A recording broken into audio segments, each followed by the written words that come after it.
We're at the U.S. Food and Drug Administration with the Division of Drug Information Pharmacists.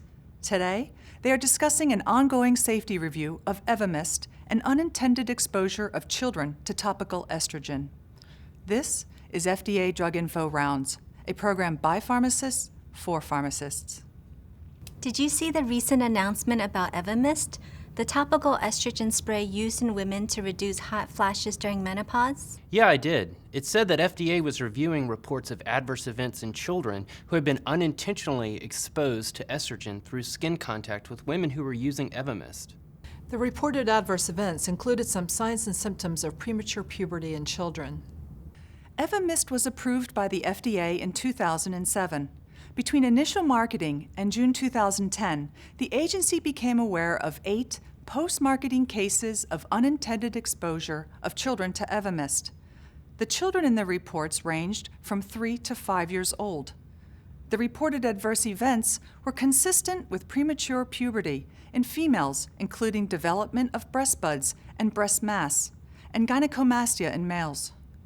The signs and symptoms appeared several weeks to months after the adult patient started treatment with EVAMIST.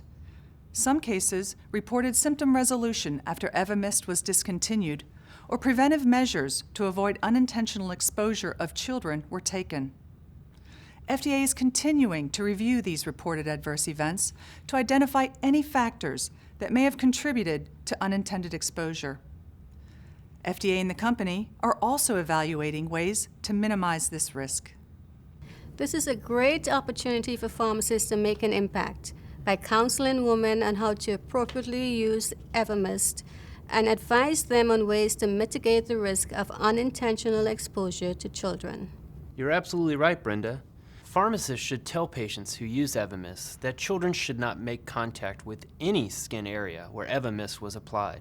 If contact with children cannot be avoided, they should wear a garment with long sleeves that covers the application site.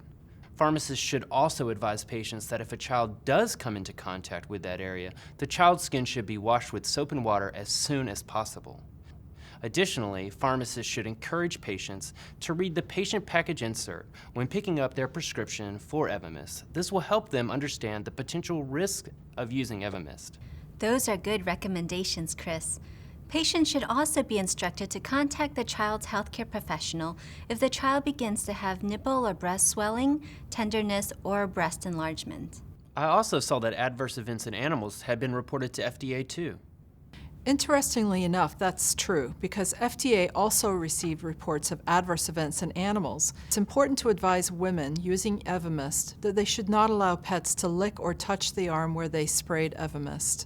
If their pet starts to show signs of being in heat, swollen nipples or swelling of the vulvar area in female pets, they should contact their veterinarian. We want to ensure that both children and animals are not unintentionally exposed to EVAMIST. Thanks for joining the FDA pharmacists at their Drug Info Rounds.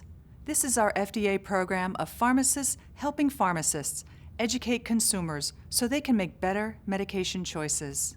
To report medication adverse events, call 1-800-332-1088 or go online to fda.gov/medwatch. If you have any questions, you may reach FDA's Division of Drug Information by calling 1-888-463-6332 or email us at druginfo@fda.hhs.gov.